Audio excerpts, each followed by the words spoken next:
All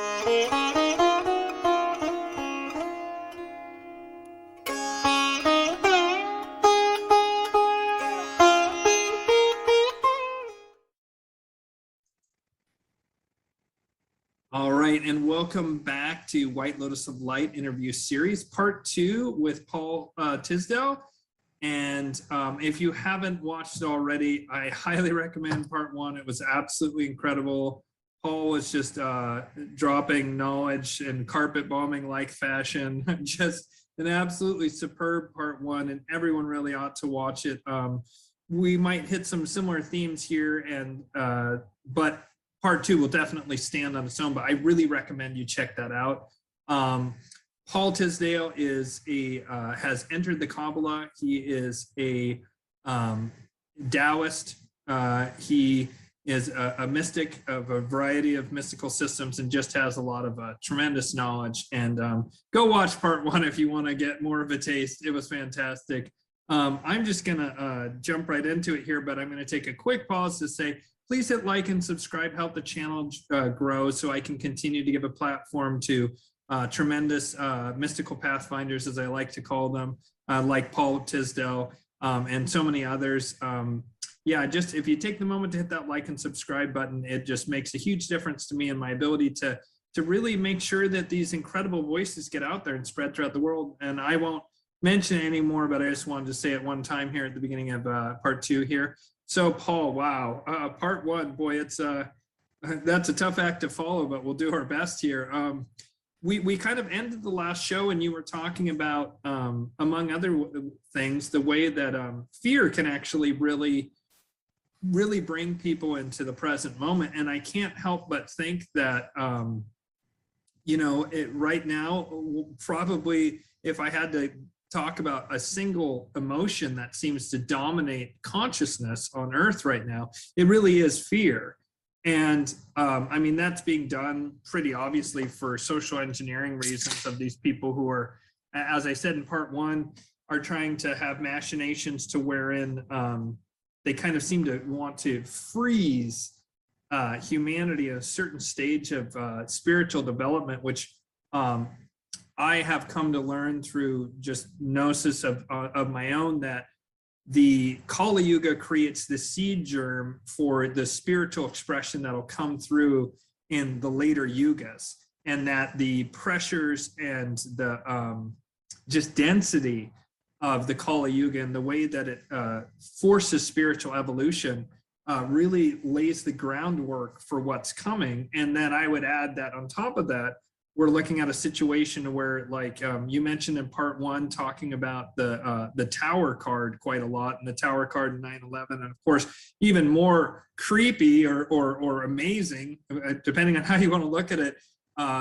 One of the most stunning pictures from 9/11 was actually a man who was falling from the Twin Towers in the perfect hanged man position. He had his knee bent over at that angle. In fact, here, let me throw up the picture here real quick of the major arcana, and you can see here, let's see, there's the hanged man. You see this position right here.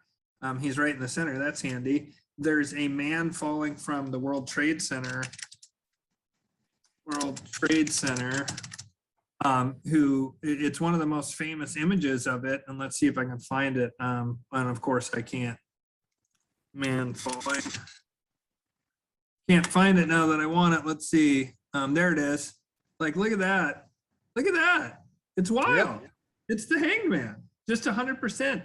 And the hanged man represents, and feel free to, you know, add on to this, but the hanged man represents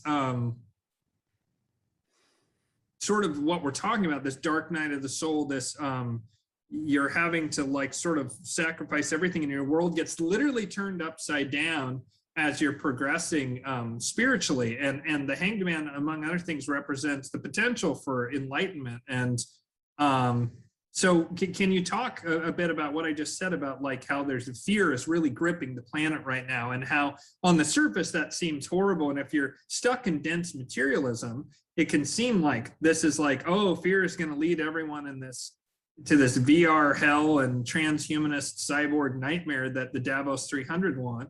But there is hope I see in it, in that it forces the evolutionary pressure, because as you said in part one, it makes you present. So do you just want to comment on any of what I just said? Well, the solution to all this problem is enlightenment. Yes. Enlightenment just pushes the bullshit away. And, yes. and the hangman head is enlightened, illumined. And like you say, the world is turned upside down. Its correspondence in the system I use to the Qabbalah is the letter Mem. So just say Mem. You see how he's got the enlightenment. That's what Paul's talking about. Yeah. Yeah. So you just say Mem. Mem. Now say it slowly and notice what your mouth is doing in the beginning. Mem. It's putting it's closed. Lips together. It's closed. It's closed. Yeah. Shut up. Still mind. Yeah. Mem is water. Waters is mind. And where do we find this here on the tree, or is it on the tree? Oh, I've got to think now. I think it comes from Bina to Gebura, if I remember, which is up the top. Yeah, I think it's. Where are we? No, that's not it. There it is, from Gebura to Hod. That's right. From Gebura to Hod. So yeah, from force to thought. So right here then. Yep. Mem. Shut up. So it's still mind. Yeah. It's stilling the waters. It's still mind. Now, in Genesis, the very early part of Genesis, it said the Spirit of God hovered over the waters of the deep, and God said, "Let there be light." Yes. The Spirit of God is Shin, the energy. Yes. The waters of the deep is Mem, the hangman. Mm. So when the energy hovers over the still mind, there is light. Yes. Enlightenment. But the mind must be still, otherwise the energy is energizing all manner of crap, and we're caught in all manner of crap we're thinking about. Yes. So that's a meditative mind. When the mind is still and meditative, then when the energy descends, there is enlightenment. If you look at, if you take your mind to a moonlit night and you're sitting on the side of, you've probably got lakes over there, they're still, and the moon shines in the lake. Funny thing about that, it's kind of upside down in there, isn't it? Yes. And the image is determined by how much wind blows on the water. So in most of the things, the element air is considered to be thought, argumentative, etc., etc. So if the mind's still, there's no wind. You see clearly the reflection of the light that shines. That's actually the symbol of Mercury. The cross is centering yourself within the tetragrammic key. The circle is the magical circle in the pond of water, the still mind. And the moon reflects the light above. How simple is that?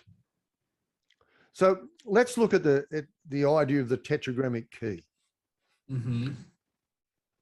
North, south, east, and west. That's the compass. So if you're going to go anywhere, at least up until GPS, you had a compass. Yeah. And the compass has a needle. And that needle connects to magnetic north. Yeah. So you've got north and south on the needle. And east and west is the movement of the planets. So you have magnetic, which is attraction and repulsion. And you have east and west, which is circumstance. So attraction and repulsion moves you in a certain direction within circumstance. Yes. So if you can address the attraction and repulsion, that duality, then it changes where you are potentially in circumstance. Yeah. Make sense? Yes, it's fascinating. Continue. So if you can create that central point in the tetragrammic key, then you have a point of reference. You have a stillness. Now that's done in many ways by the pentagram rituals, banishing of the pentagram rituals, etc., etc. Or you can simply go yod hey vor hey if you're connected to it. And that becomes a discipline when you consciously connect. That's law. Magic doesn't work without conscious connection. When you say the letters of tetragrammaton, what actually happens when you say it is it banishes. It harmonizes the forces from the four directions or the elements. It banishes them, creates a space. That's the circle. Then what comes into the circle or into the mind is a clear reflection. It may be upside down, but you can work that out. Yeah. And then the funny thing in Hebrew, it goes from, not that I can actually speak Hebrew, but goes from right to left, and we go left to right in English. That says it all there anyway. But if you create this space and you have the still mind and the Spirit of God hovers over it, then there is light. That is so dynamic. Yeah. I was talking about before using the center pillar. I have a technique that was sort of given to me with my assistants. I call the Christos Meditation. And it's got alchemic components, and you use the letters. And it can produce a large amount of energy, and you ride it, as in consciousness. And it uses the tetragrammic key. The first thing is you say the tetragrammic key in its placement, which is pretty obvious. Yod, if you look at it, is the head, shoulders are the hay, that's the light above. Vor is heart to spine, base of spine, and the final hay is the hips and legs. So you're bringing yourself still, in harmony. The elements are already in harmony. When one consciously connects with this dynamic, and you go into a house or there's shit going on, and you say the tetragrammic key, it stops. It cannot, because there's harmony. And can you say the tetragrammic key just for the viewers slowly? Well, I'll say yod, Yod, hey, hey, or hey. I say it when I say it in that thing, I say it with a little more intent, depending on what's needed, like yod, hey. You know, the vibration goes out to where I want it to go. What's the third? Can you say it again, even with intensities and slower, just so people can hear? Yod, hey, vor, hey. That third one is like, because it's in Hebrew, it's a bit tough. How would you like say that or spell that transliteration wise in English? Vor is that the one? V-A-U. It's generally V-A-U, Vaw. So it's all those all those sort of sounds. Yeah. Again, you know, I couldn't say a Hebrew word if my life depended on it, and I can't pronounce anything, but I can consciously connect. Yes. And that's the key to the whole thing. Yes, There's this absolutely. wonderful passage in the Zohar where the rabbis are all hanging out, and they come along, and there's this guy and he's saying prayers or whatever. And the rabbis are mocking him. They're going, he's got all the words wrong. And the head guy goes, stop, be still. It's happening. He's in the zone. It's got nothing to do with what he's saying. It's what his intent is. Yes. The rest is the ego puffing itself up. Right. Yeah, it's so true about a magician, their ability to influence things is far more about how in the flow they are, in the Tao they are, and their intention than it is whether they're pronouncing words right. Even though I do have a lot of respect for, in particular, Hebrew and Sanskrit mantras, for example, that the vibration of the sound does carry something. And if you can really bring all elements together, that's even better.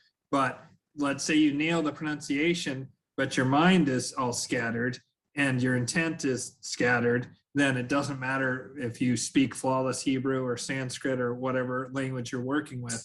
It matters far more that you have that clarity of mind and the purity of intent.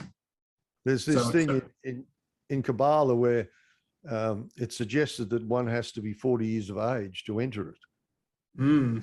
Well, 40 is the hangman card. What it's suggesting is you have to have the still mind, the meditative mind. It's got nothing to do with age. It's a pun. Which everything. It's encoding.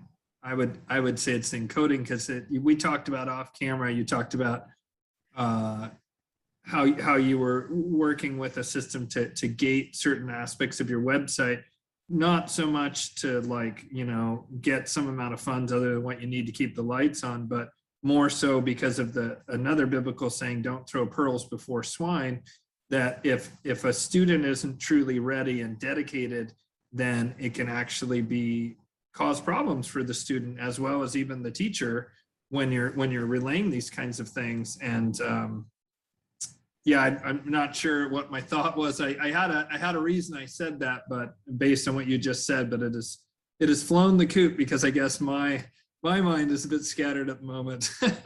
One of the important things that I've found over the years is that the biggest issue is the person doesn't get it. Yeah. And if they don't get it, then it could take years for the circumstance to come around again for them to get it. Mm-hmm. And they've got years and years of suffering and doing dumb things because they didn't get it. So years ago, I had this thing going when I was doing a bit of magic. And oftentimes, if you can do a bit of magic, you find yourself in circumstances where it can make change. Yes. And to avoid the ego trying to be the magician and all that, I had this practice where if the circumstance was there, everything I needed had to be there to perform the act. If it wasn't, I was out of time. I wasn't in it. Yeah. And that was such an advantage thing. Like there was a situation, I was invited to this house and there was a disturbance in the house. So your finger's good enough as a knife. You got 5 fingers. That's as much as Qabbalah, the sword that you need. But I happened to have in my bag a fishing knife. So yeah, I got it. So I put myself in the space, opened the knife and did it. And it worked a treat. If I didn't have the knife, I wouldn't have done it. But unfortunately, with my eyes fixed somewhere else, I didn't open the knife, I opened the fish scaler and formed it with a fish scaler. So that says very much. It's in the intent. But it's a really good practice to have. And the same with talking. If the opening is not there, don't force it. If the person's not interested, I'll get up and walk away. Yeah.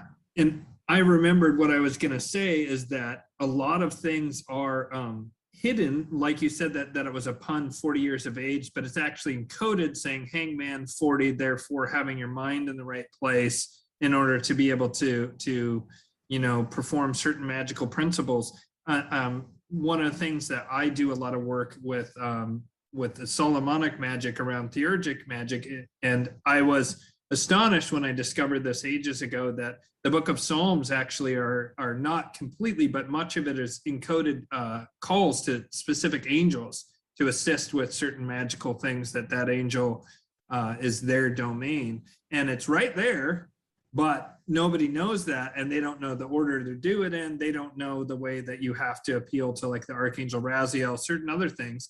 And so it's all there, but it's hidden, it's occulted by those who wrote it, because to give these keys and this power to people who are lost still in the material realms, or that their intent is but all these things, it can cause like quite a bit of disturbances and things. In fact, I've thought for quite some time that in a way it's amazing that there's all this occult and esoteric information just at your fingertips. I mean, here you are on a YouTube channel hearing it right now, viewer, but the flip side is that if the maturity is not there, which isn't actually to do with age. It's, I personally believe, because I believe in incarnation, that it has a lot more to do with the maturity of the soul as an individual, certainly than the number of revolutions this particular body has had around the sun.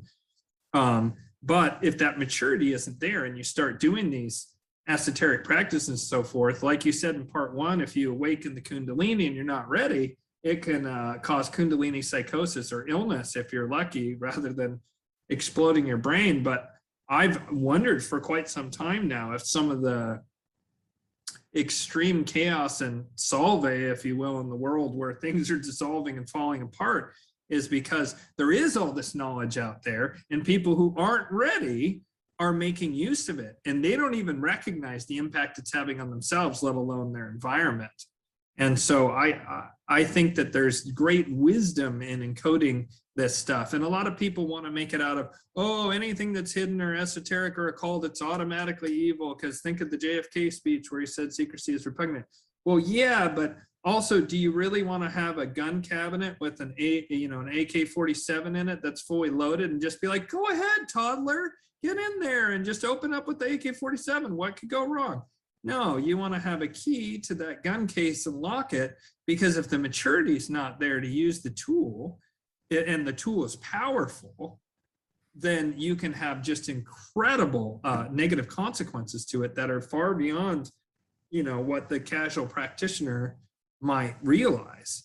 And so even though we're speaking of a lot of things here, there's certain things that we're not really putting together. I know that really ought to be kept away from the public eye, and unless people are mature enough. And that's why, like in certain orders, it's about the person coming forward and asking to join that mystical order is kind of that first step, because that shows a certain amount of readiness. And then it's on the teacher to determine whether or not a student is ready or whether they should walk away.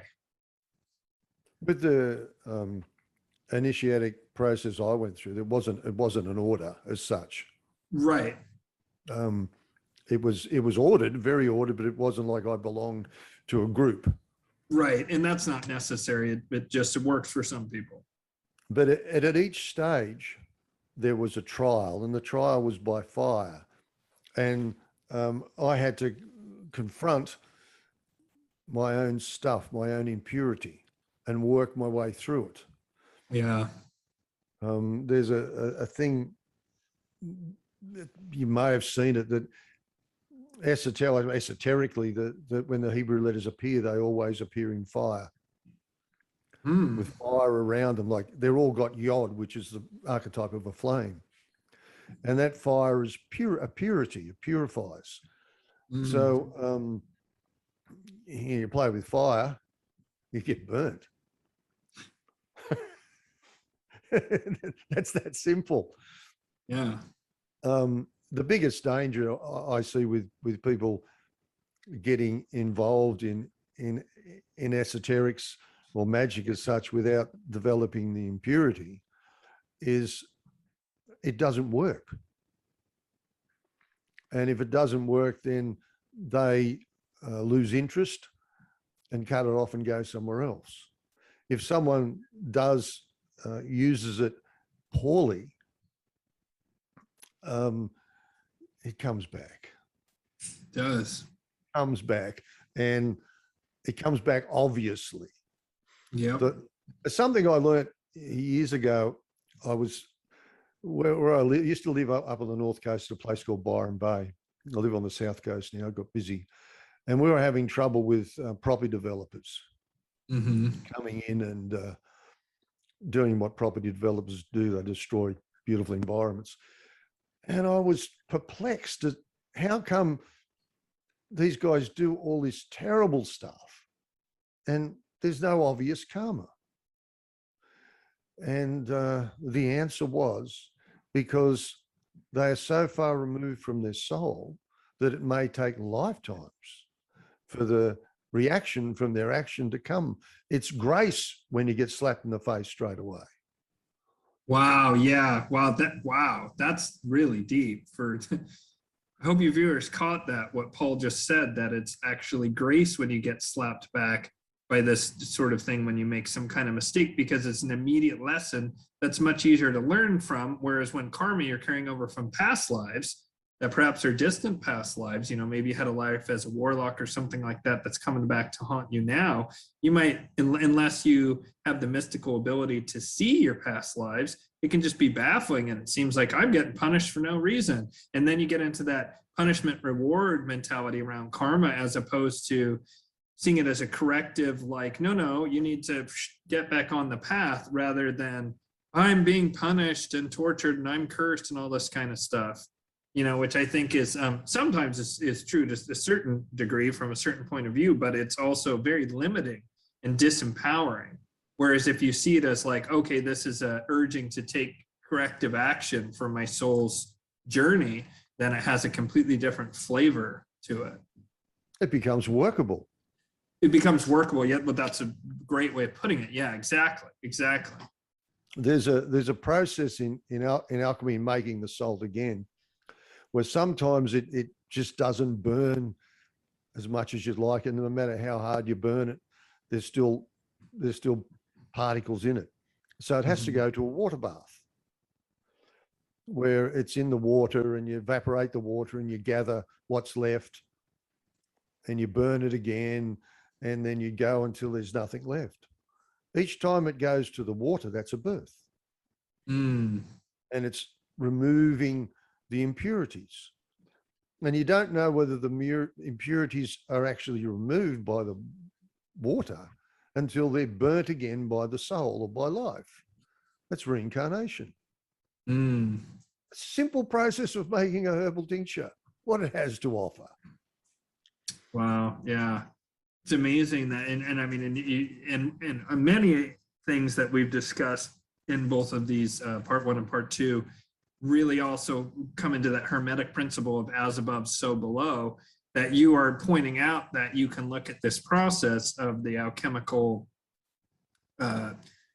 solve process or purification process, where you're trying to get the salt from a particular herb, and see it, how it relates to the soul's journey and the way that the soul reincarnates.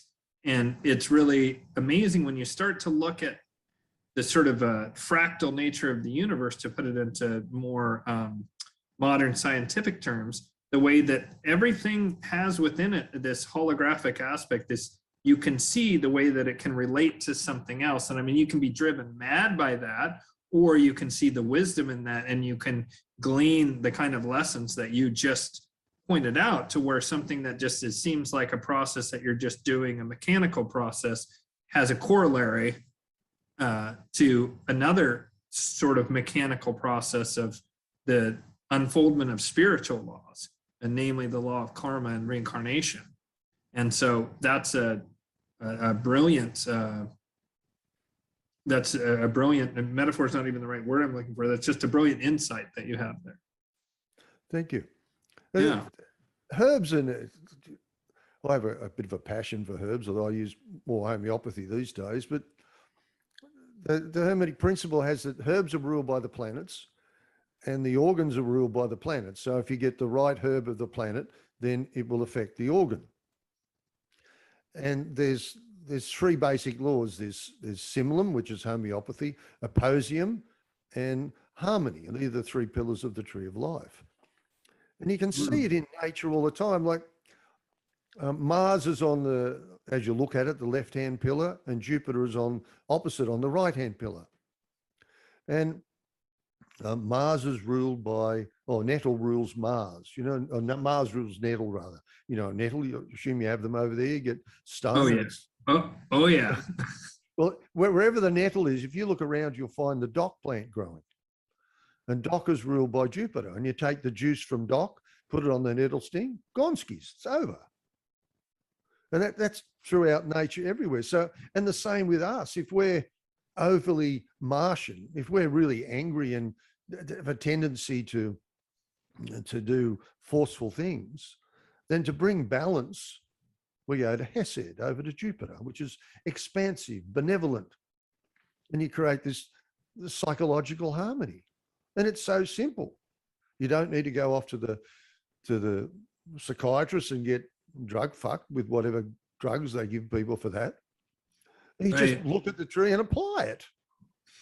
And you know, that's interesting because you know, speaking of the fractal nature of the universe and the way things repeat all over the place. And I mean, I also think that there's a, you know, common mother civilization that, you know, Atlantis, like we talked about in part 1, that explains some of this, but also just this wisdom is just, it really comes from the natural science of observation. And there's a saying among the native peoples of the America that any illness or poison that you have, walk 3 feet and you'll be able to find the cure for it. Which is, you know, exactly what you're describing with the nettle thing, which I wish I had known when I was about 10 or 11 years old. I'll just tell a funny story real quick. I was 10 or 11 years old and I was wearing the 1980 short shorts. And for my younger viewers, they won't understand how ludicrously short those shorts were. But that was all I was wearing, was short shorts, no shirt. And there was this beautiful river up in Montana. And I saw this lush greenery, this beautiful, what looked like grass or whatever. And I was right next to the water and the sun was shining. And I was like, this is perfect. And I laid down in it. And I even, for whatever reason, took a complete roll over and realized these were nettles. And oh my God, my entire body, like I was just red from the top of my head all the way to my feet. Oh, and I was like screaming in agony, and I couldn't go in that river because I was next to a particularly swift moving part of the river. And I had the sense, despite the fire all over my body, not to jump in the river. That would have not been the solution. I suppose it would have ended my pain of the nettles because I would have been bashed against the rocks and drowned probably, but that wasn't the cure I was looking for there. So it's interesting. It is amazing the way that seems to work. And it also is another corollary back to what you were saying earlier about magic. One of the things I say when I talk to people about magic, especially students who are interested in, you know, what I consider to be more powerful magic, I always feel like anything you need is right at hand. And it's within just a few steps in any direction that you'll be able to find all the elements, because another way things work is that they work in symbolic fashion. So, you know, I might pluck an iris from the yard because it happens to symbolize for me and my wife something to do with love when I'm wanting to do something about her and I, like working magic together to like strengthen our love and our bond. I'll go pluck an iris. There's an iris that's growing in the yard that relates to a tattoo that my wife got before she came to America and we finally met. Or there's just various things where if you just look around you, there's herbs or there's plants or there's stuff even in your house, objects in your house that will symbolically relate to what you're trying to achieve. And they can be used as that kind of physical anchor for your whatever ritual you're trying to perform, the way that you were reaching for an athame and you grabbed a fish scaler. And because your mind thought it was the correct object, it worked beautifully. But you had something handy right there that allowed you to be able to do it. And so I think that's fascinating, the way you are really provided for if you slow down and do the hanged man and get your mind still. You'll see that what you need is right around you, or you're not meant to do it. Exactly. And Yeah. that puts you in the Tao, in the way. Yeah. And if we can surrender to the way, the ego's out the way, and we're on the way. A lot of ways going on here, but still, we're on the way. Mm-hmm. And it's so liberating. Yeah. That's liberation. The rest is a burden. Yeah. Yeah, because if let's say you're trying to do magic, which magic is just a way of influencing your surroundings in a different, really through symbols and gestures and intent, which you could argue, and some famous magicians have argued, that all the time when we're speaking and when we're acting, we are doing magic. And, you know, someone might say, well, I did a hard day's worth of work, and so that's not really magic or whatever. And I'm like, well, but you manifested abundance at the end of it. You put your intent into it. You did these certain actions, and it turned out like then you get a thing in response to it.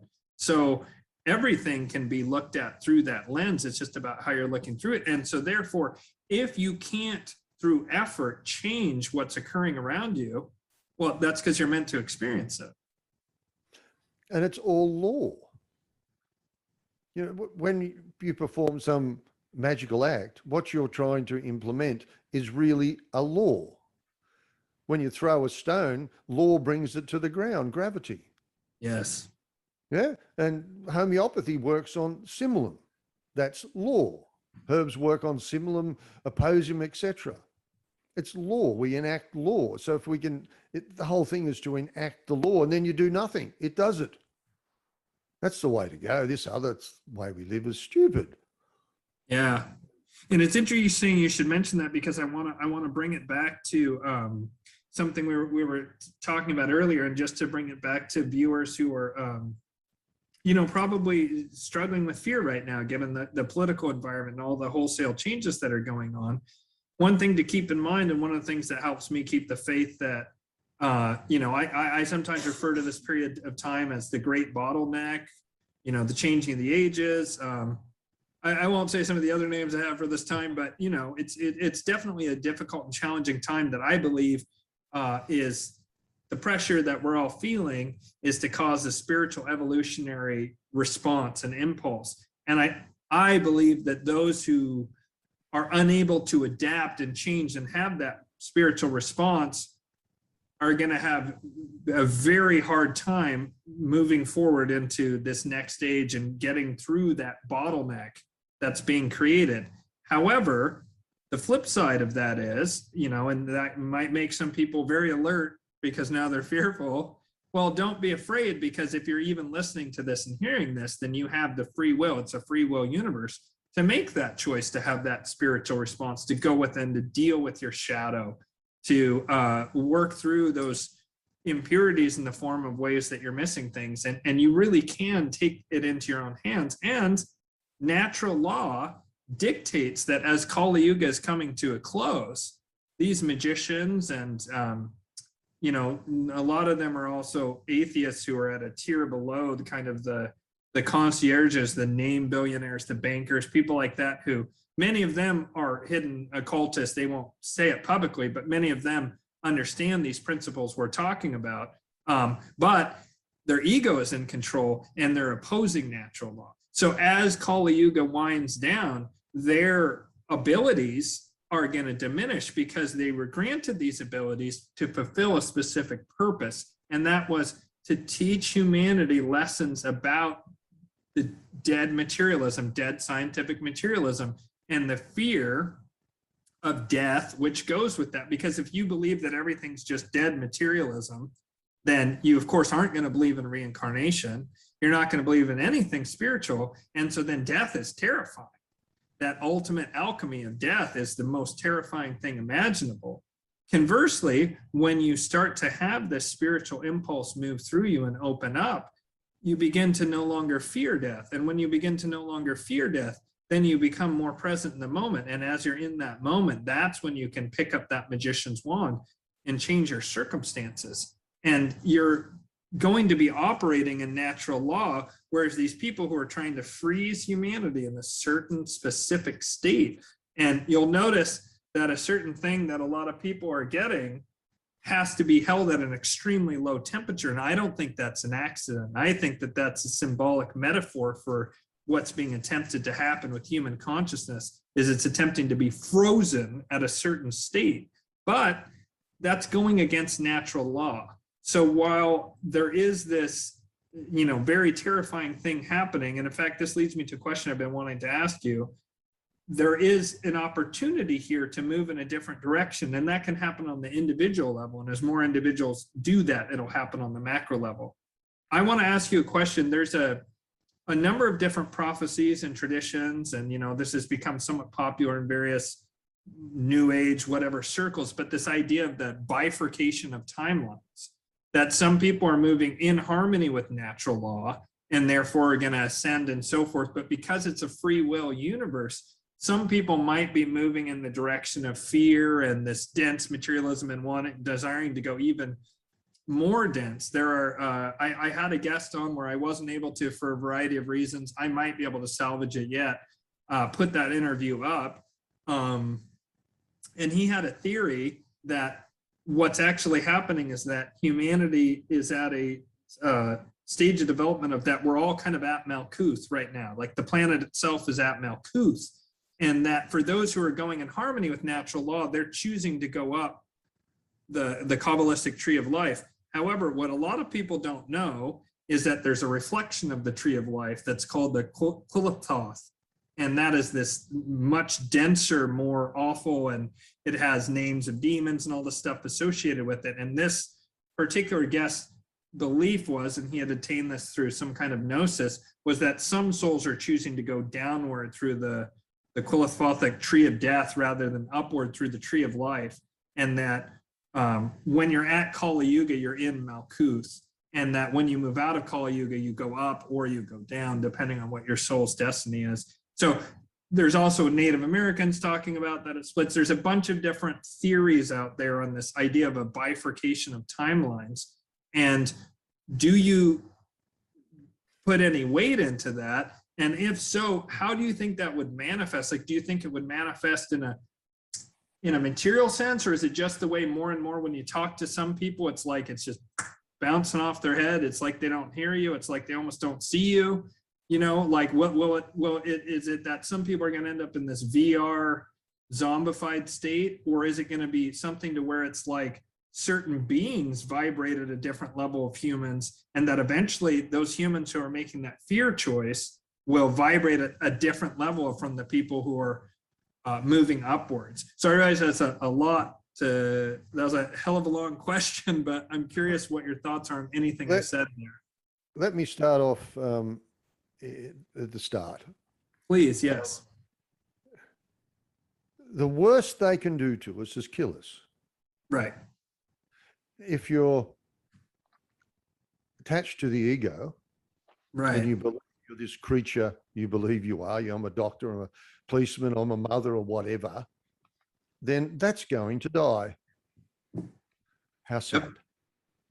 If you have made soul connection, you're immortal. The body will die, but you don't. Right. So the worst they can do is get rid of the body. Right. I'm 70 years old and I'm getting up slow on the surfboard. I need a new one. Wow, that's a great way of looking at it. That's the worst they can do. And then there's 3 letters that really help if you use them. DGF. But you've got to use it and must connect to what they mean. Don't give a fuck. Yes. Don't give a fuck. Don't care. Yeah. Stay on your path. Whatever it's the ego. The reality, it's the cult of the ego. It wants this, it wants that, it's all desire. The whole, you turn on the TV and they're trying to sell you shit you don't need. It's all desire. The whole sexual thing is desire, and that's entrapping us into this low consciousness. Yeah. Desire. It's that simple.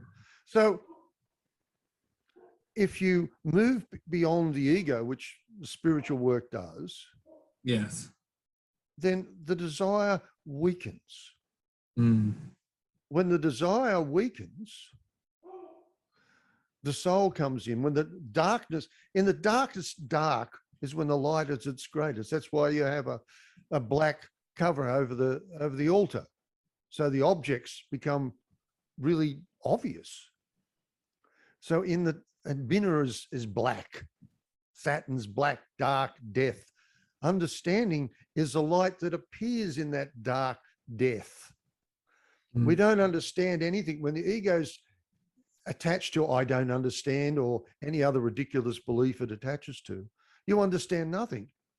It's only when it's all gone that the light of understanding appears. The sage goes into the cave's Binah. And the sage doesn't come out until enlightenment.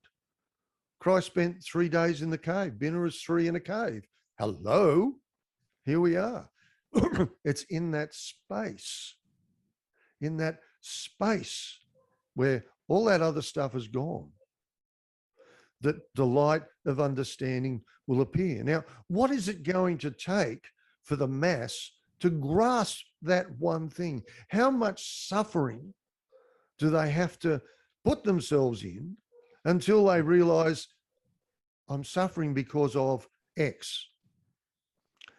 That's what, there's nothing, in reality, there's nothing else. There's this massive ego, this cult of a massive ego. And this massive ego is attaching itself to all and trying to keep everything in it. If you look at our world, what happens is we've got television, which is just rubbish. Is there one thing on television since Kung Fu left that even hints at wisdom?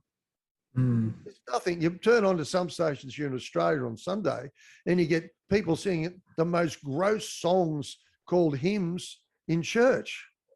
You know, it's horrible sound and the songs are ridiculous. That's the closest we come to this corrupted thing, this Antichrist that's supposedly Christ. Anything that, look what that birded Osho, anything that's of wisdom's attacked. Sai Baba's supposedly a pedophile and he's doing magical tricks, you know, pulling rabbits out of his hat. And everywhere you go, anyone that comes up and goes, wisdom, the green movement with the environment. And we have the anti-vaxxers now. In Australia, we have this wonderful campaign of separation called vaxxers and anti-vaxxers. And now the anti-vaxxers are going around supposedly and abusing people that are vaccinating. Now, I don't believe that, but yeah. Yes, maybe they are, but it's a wonderful opportunity to create greater division, send people out to do dumb things. Right. People to do dumb things and create this greater division and keeps them stuck in this materialism, this madness. Yes. So if you look at the concept from the Christian thing of the beast, 666, and it's a letter vor. Letter vor is 6, and vor's a nail. Christ was nailed with 3 nails, 666. So whatever it is that nails Christ to the cross is the beast. So what is it keeps us in the body and keeps us suffering? Well, the body's a beast. He was born in a manger with a house of animals, that's a beast. And so's the ego. Now, in the ascent of the Kabbalistic tree, I discovered this rather than knowing about it. The passage through Darth into the supernal is worse than Kundalini psychosis, if there's such a thing. All your attachments are before you. And it's a horror show.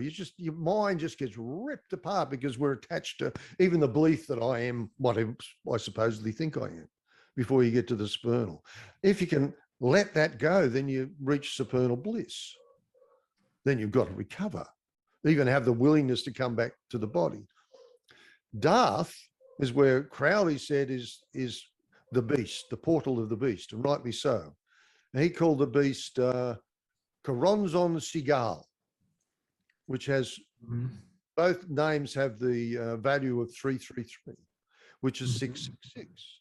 So if we look at that, we have 2 halves of something. And that can be symbolized by a circle with a horizontal line, the above and the below. Yeah, that's salt. That's the symbol of salt. And then we go back to our early thing of the attachments. So we're terrified of losing stuff.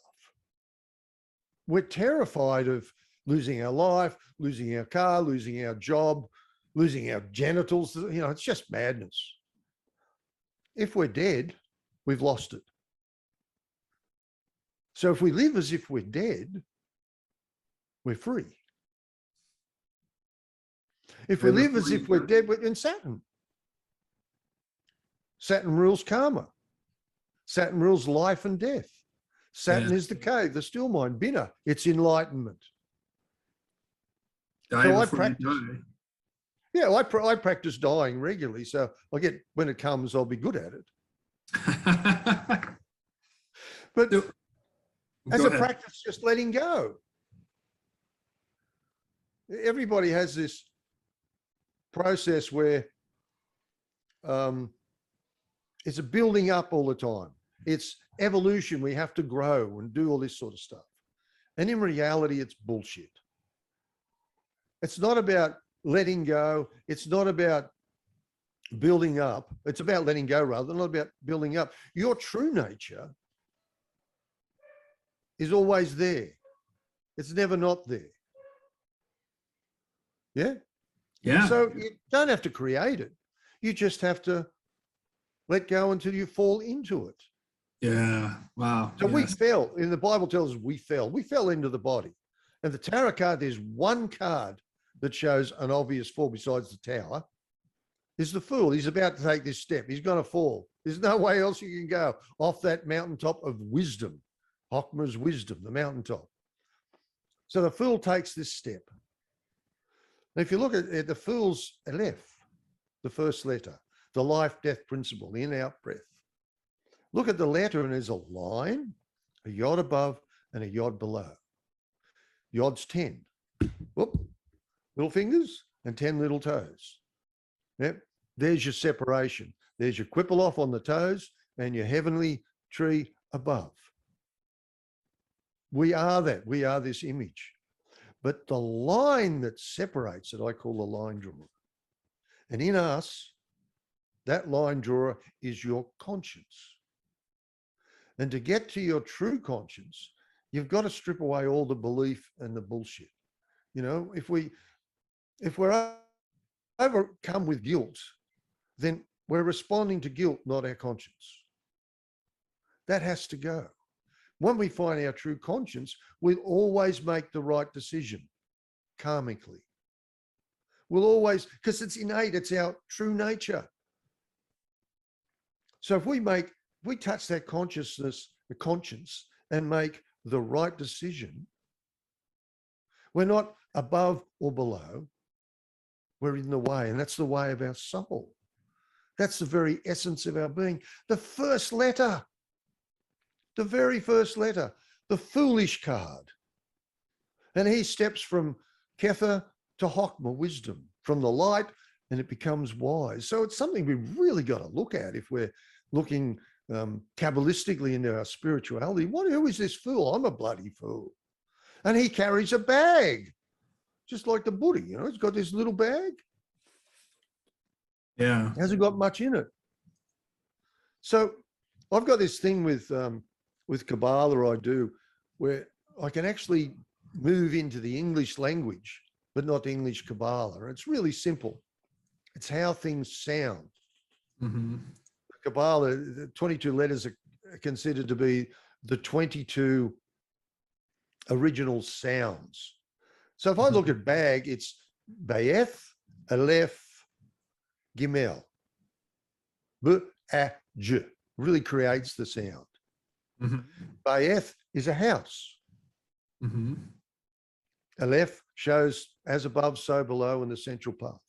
Gimel 3 is a conscious connecting, is nature rather. It's organic movement, the high priestess, the pomegranates and all that stuff, the fruits of the tree of life. That's the organic movement. That's the Tao. The A is the central path. The house is the pyramid, Yod He Shin Vor He, the tetragrammic key. So when it's said, there's various ways of playing. In the Christos meditation, you say the 4 letters on the body, and then you vibrate the shin on the head, in the heart, and at the base. That's the first stage. And you circulate the energy with the breath in a figure 8 from the crown to the heart to the base. Yeah. Look at the top of the magician card, and there's the figure 8. Mm-hmm. That's Bayeth, the house. That's the house. The tetragrammaton creates the space, and the space is filled with energy. So if we look at the Lord's Prayer, the stanzas, Kether is, how's it go? Our Father. Hochmer is the art in heaven, and Bina is the hallowed name, tetragrammaton.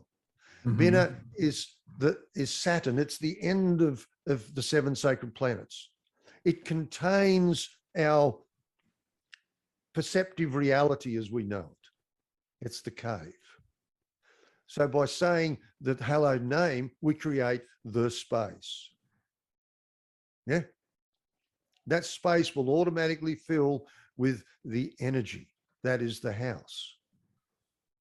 When we're in the house, that's the fool's bag. When we're in that house, we follow the central path. And if we follow the central path, we're in the Tao, Gimel, the fool's bag. How wonderful is that? Yeah. I just love that. It's such a practical, useful tool. Yeah. For all us fools. So Paul, first of all, I gotta have you back on the show. I'm not trying to extract a promise here, but I really want you back. It's been fantastic. I do need to, just in the interest of time, wrap up here, but I definitely would love to have you back because there's a million different things I'd love to talk with you about. But before we go, I do like to end my second, and I feel like you kind of just answered this anyway, but perhaps you have something else you want to add. I like to end my second half of the interview on kind of like a note of something practical people can do. And so I often ask, what is the single most important thing that you feel like people can do right now to help the planet? And I feel like you probably just answered it with what you were saying, but do you have like a piece of advice or a practice that you'd like to offer for the viewers of what they can do to really help themselves and by extension the planet, or even the planet directly? There's a house that I created some time ago with a group of people in Australia. And the house is a circular table, preferably with a glass top, because it reflects. In the center of that circular table is a small circle. And on top of that circle is a, what's it called? Orgonite pyramid. Now, it doesn't have to be an orgonite pyramid, but it's a pyramid. What the orgonite does and the pyramid does is it transmutes stuff. The pyramid has to be set north, south, east, west. And there's a cross in the table creating those directions. The magician has a table. And on the table are the four elements. There that is in the table. Now, if one sits at this table, this round table of knights, with the pyramid, negative shit that comes up goes into the pyramid, consciously projected into the pyramid, and it helps you relieve it. But what you're actually doing is you're harmonizing with the Great Pyramid, which is life. And life has a consciousness. So if a lot of people just harmonize with that tetragrammic aspect of life, then that changes consciousness. Every cell is electromagnetic. Electromagnetism is the tetragrammic key. The brainwave functions, what is it? Beta, theta, anyway, gamma, there's four. Alpha. Yeah, Alpha, gamma, theta, beta. There's four basic brainwave functions, which is tetragrammic. Sit there, be present. By being present, you're not thinking shit. You're just right here, right now. That's the space. If you're present with that harmonic in the space, your presence is significant because you are here. You're a divine incarnation. You just haven't realized it yet. And by you being present, the 100 monkey, the more there's a present with the harmonic of nature, what can overcome that? Yeah. We're just destroyed with stupidity. We come back to it. It will come back because everything's contained in the salt. I did this experiment by accident, almost by accident, years ago. Well, I made a tincture. It was herb called goldenrod.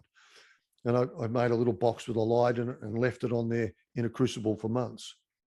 And what happened was this matter started to form in the crucible. And it was this globulous thing. And like, it took hours to filter this stuff. So it wasn't as if there was matter there. And in time, it actually turned into the flower. You could see it. There was the flower. And then it was on its way to making a stone. And my young son at the time came in the room and thought, oh, this is wonderful, and took the lid off it. And that was the end of that. One of the things that taught me was that in the salt everything that is in creation is within the earth. And given the right environment, it will reappear and once again prosper. And I figure you know more about the cycles of earth and what was and what wasn't with destruction and things. It's proven itself. We just have to hit that harmonic. We hit that harmonic and things will change. The only thing that's going to save us as a society is a change in consciousness. Absolutely. And that's as simple as overcoming greed. That's a change in consciousness. And if the weight of consciousness shifts, no matter how they try and hold it down, it's gone. It's changed. You can't do it. Yes. Problem solved. Good luck. Yeah. Beautiful. I can't think of a better note to end on than that. So I think I will go ahead and end it here. Paul, fantastic, just mind-blowing interview. And viewers, I'm going to, even if it's not here now, I will eventually link. Paul has a website that's going to be launched sometime in the next few weeks or possibly months. And I will include those links down below as soon as they become available. Paul is going to be offering a lot of wisdom on that site, some of which will be for more serious students and some of which will be for people who are trying to get a sense of if they want to deepen their journey. And so, Paul, brother, thank you so much. It's been an honor to have you on the show. And thank you, viewers, and see you next time. Thanks. Thank you. I've just been informed that the website is seeable. Oh, it is. It's seeable. It's okay, seeable. well then we'll be putting the link then when these videos go up. That's quite lucky. So, all right. Well, all right. Well, thank you, Paul. And I'm going to go ahead and end the recording here. Thank you so much.